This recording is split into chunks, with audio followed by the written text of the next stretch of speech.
instigating the stuff in January 6th. Well, I like to tell people, they have chosen the rules.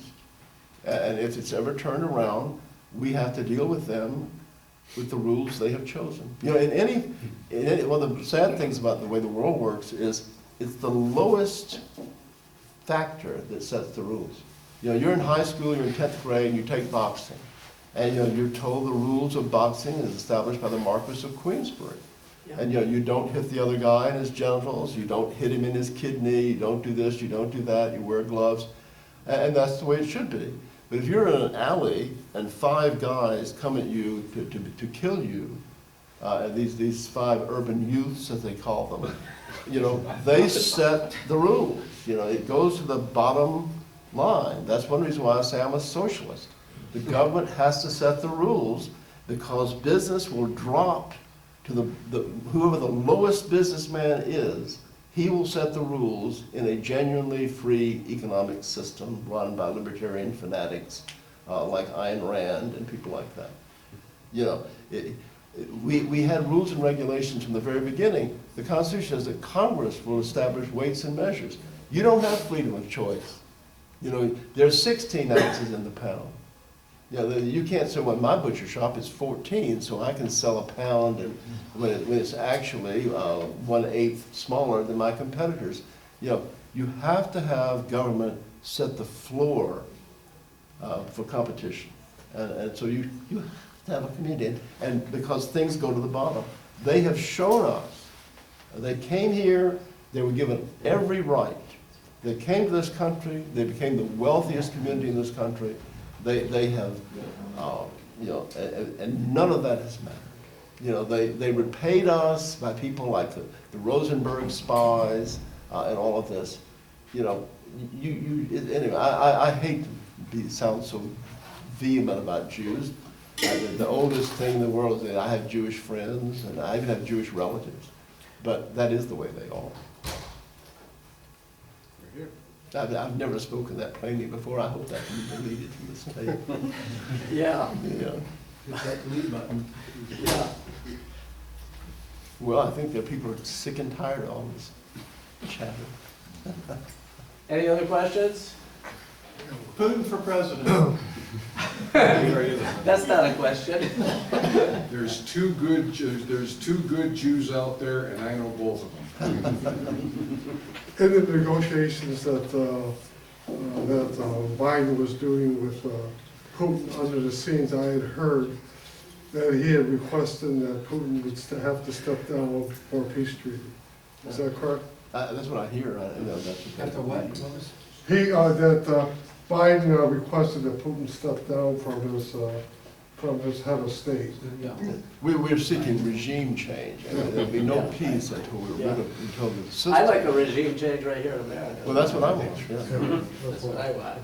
Yeah. I mean, the U.S. demonizes people like Putin. Assad, you know, in Syria, he runs a government that is tolerant of Christians. I went to a cocktail party in Washington years ago when the Syrian civil war was just beginning to percolate with Muslim riots on Fridays. And there were 2 Syrian foreign exchange students who are Christians from Georgetown University. And they said, why can't the American people see that these riots against Assad always begin on Friday, the Muslim Sabbath, after prayers at the mosque? These people are the kind of fanatics that you see in Iran. They're not people that want a Switzerland, Denmark type society. Assad tolerates us. Syrian Christians are represented at twice their numbers in the government, but he's portrayed as a demon. And you know, they do this all the time. Tucker Carlson got condemned. Some of the insight into American journalism. He went to Hungary and interviewed Orban. He's the only journalist who's ever interviewed Orban. The purpose of journalism is to present people like Orban. The whole American media unanimously condemned Tucker Carlson. And you heard them on National Public Radio and saw the New York Times say things like, he's not a real journalist, or he wouldn't have interviewed Orban. Yeah. I listen to National Public Radio, as I mentioned. I have heard probably 500 to 1,000 interviews with people they said were with the Free Syrian Army and the people who were fighting Assad. I have never one time heard any Syrian interviewed on National Public Radio who was a supporter of Assad. That's what we live under. It's beyond Pravda under Stalin. But Americans don't see that. But a lot of them do. I said things are better now than they used to be. Large numbers of Americans have caught on, and it's much better than it was in the 1950s and 60s and all that. Yes, sir. I think historically it's true that no government that ever got in power illegitimately, like our, 2 years ago, has ever given up power legitimately. Yeah. So I wonder, how's that going to work on Tuesday or before Tuesday or just after Tuesday? Well, they commit suicide. If you study revolutions, Robespierre did not overthrow Louis XVI. Louis XVI overthrew Louis XVI. And the Tsar committed suicide. The provisional government in St. Petersburg committed suicide in 1917. As I study world history, I know right-wingers and conservatives love this stuff about the Frankfurt School and the Illuminati and the Freemasons, and there's probably some truth to that. But nowhere I can find in history did you ever have a little committee that met in a basement somewhere and drew up a plan, all right, 2 years from now we do this, and 3 years we do that, and then we storm the Bastille. That isn't how it works. The revolutions happen because the existing structure collapses. And if I were a boss Jew, I would be terrified. And as somebody who wants change, wants regime change, they're doing everything I would have them do. They're destroying themselves. You know, the Greeks used to say that those whom the gods would destroy, they first make mad, crazy.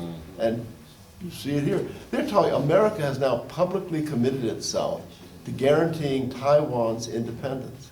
Can you imagine anything so insane? That little island has been part of China for centuries. It's going to be part of China again. It's in the cards. It's going to happen. And you know, the best thing, again, like I was saying about our role as an instigator of hostility in the Baltic states and Ukraine, the best thing we could do for Taiwan would be to tell them, you need to make a deal while you can make a deal at the negotiating table like Hong Kong did. You can make the same deal Hong Kong did, where you'll have a reasonably free economy and all that. But we are now egging them on to confront China, and we've publicly committed ourselves that we're going to go to war to save Taiwanese independence. If the Chinese attack Taiwan, if we don't do what we say we do, we're going to have an international humiliation. And if we are crazy enough to try to do something, these people like Secretary of State Blinken and Biden, they seem to think this is 1954 and America is running the world. America is a joke. America is an economic basket case. We have gone from being the world's #1 creditor nation to being the #1 debtor nation. And the Chinese hold our paper. The debtor does not tell the creditor what to do.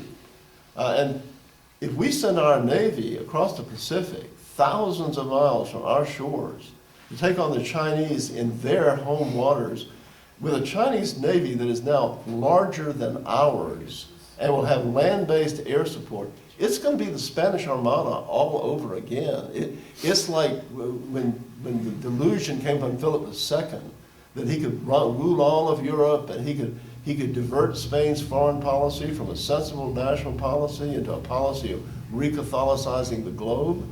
And he sent that fleet up there. That was the beginning of the takedown of the Spanish Empire. For 100 years, they had told Europe what to do. They had been the king of the mountain. And nobody predicted that the English would defeat the Armada. And when it was wiped out, it was a blow to their self-esteem. It demoralized the Spaniards. And all over Europe, people said they can be beaten. And that's what's going to happen to America. So they're doing crazy things. You know, this business about Afghanistan and Iraq, both of which we fought primarily for the service of another nation that controls our foreign policy, we've already spent way beyond $6 trillion on this goofy idea that we're going to turn those countries into Sweden, and the transgenders are going to be going to the beach together in Tehran and all this kind of stuff. You know, $6 trillion. With $6 trillion, we could have built a nationwide speed train system like the Red Chinese are building. We could have built one taking the highest per mile estimate of what it would cost. We could have built a nationwide speed train system 3 times the mileage of the expressway system. And we would be able to travel quickly and conveniently and comfortably with a fraction of the energy all over our country. So what do we get for $6 trillion? We get a lot of canceled checks of the money that's gone into the hands of vermin like Liz Cheney and her disgusting father. And we get a lot of guys who are dead, and we get a lot of guys who are in wheelchairs with their legs blown off. So, I mean, that's an insane nation. Whenever I look at Liz Cheney, I hate her more than any of the other people on the committee. I'm not a good Christian father. I am full of hate. But anyway. I'm just tempering what you're saying, and I understand.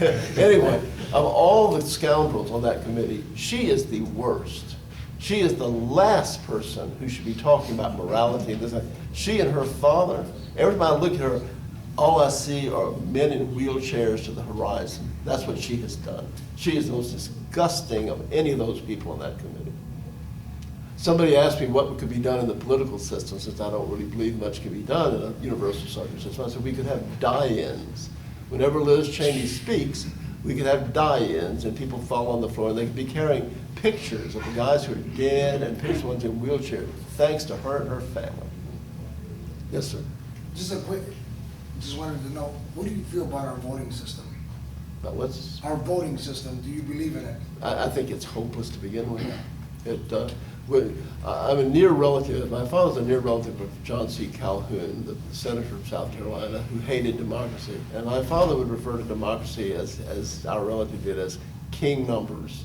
And he said, you're worse being ruled by king numbers than by a king. It's worse. And, you know, it's just pathetic. To ask people, I'm not a snob, I'm not a snot, I respect people, I think working people need to be protected, I'm in favor of the welfare system, it's part of my liberal tendency. But to ask people to vote on issues like our policy toward Russia and the national debt, this is beyond their ability. It's like handing the keys to the car to a 6-year-old. And so I'm a generous parent. That bad Kyle Bristow, he doesn't give his child the keys until they're 16, but I'm letting my kid drive at age 6. No, it's a mistake. And that's even when you have a racially homogeneous society. And we don't have that. We have organized voting groups that are filled with hatred. There is, these blacks and Jews and Hispanics, they are marinated in hatred. They hear hate all day long, and from their radios and the schools. You know, how are you going to get them to vote our way? They're not going to vote our way. And they've always got some way to trick people. They've got a fake scandal, you know, you know, the scandals they've come up with in my lifetime politically at the last minute have been just ludicrous. They defeated a guy for the U.S. Senate in Georgia by having someone come forward and say that he mails things and he gets to mail things free, unlike ordinary people. They're talking about the franking privilege. Every single member of Congress does this. But about 48 hours before the election, here was Sam Nunn, that odious Sam Nunn, who misserved us in the Senate for a long time. I can't believe that Fletcher Thompson is cheating the people of America by mailing envelopes at the cost of the taxpayer. But it worked. It shifted enough votes where he got a narrow election. It's just awful. It's a result of child-led education. It's just everyone is young. They don't know anything. You know, it hit on the Republicans. Newt Gingrich and the Republicans pushed this idea of privatization of Social Security. Please. Social Security was created so that improvident people in their old age would have something to live off of. And they say they want to privatize it and let these people invest their money. You've got some black woman with a 5th grade education who's serving food in a school cafeteria. What's going to happen to her? She's going to lose everything. The first con artist that shows up telling her, I can get you a 50% return, she's going to turn her money over to him, and she's going to, when she gets to be old, she won't have a penny. You know, it's not an act of kindness to tell someone like that, you can run your own investments. You know, these people are tricking you. You're smart too. You know, no, you know, you have to have Social Security for people who are improvident, and you can't have improvident people voting. You know, that's the way it has to be. I'm not in favor of, I think people should vote, There should be a means for people to, the public to have an input in government, even under a monarchy. But to have everybody vote, I mean, it's just, But is our voting system, do you trust in it? I don't trust anybody. I think they would fix anything they had to. If it were a real test, they would fix it. And you know, this about voting fraud. They went after Trump because he filed these suits without any evidence. You hear that all the time in the media.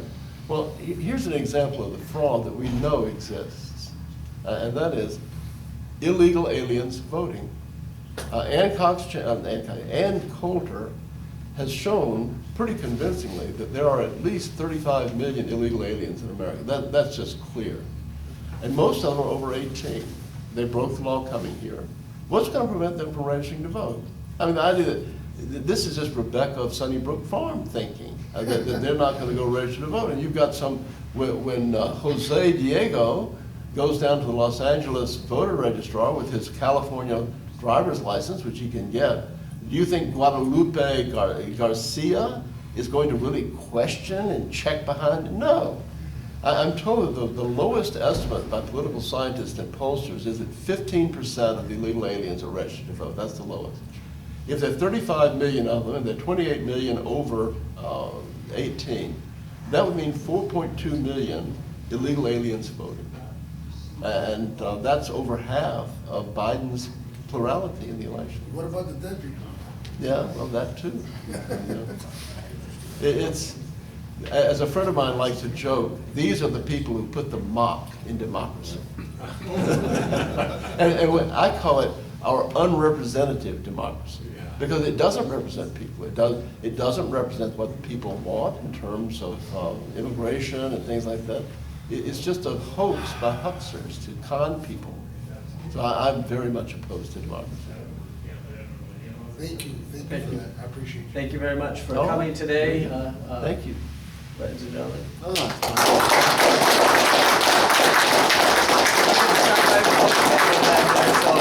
So we can keep doing these conferences. Do help out financially. People ask me, why isn't somebody doing something? I used to ask them, how much money did you send to San Francisco or to Joe Sober when they lost their Both job? those guys spoke here, by the way, the same room. Yeah, and they didn't say anything. If you don't support people who are doing something, then that's the answer to your question. Why no one's doing anything. Maybe we could put on blue masks when those gangs come around to take our food. We'll put on a blue mask to protect ourselves.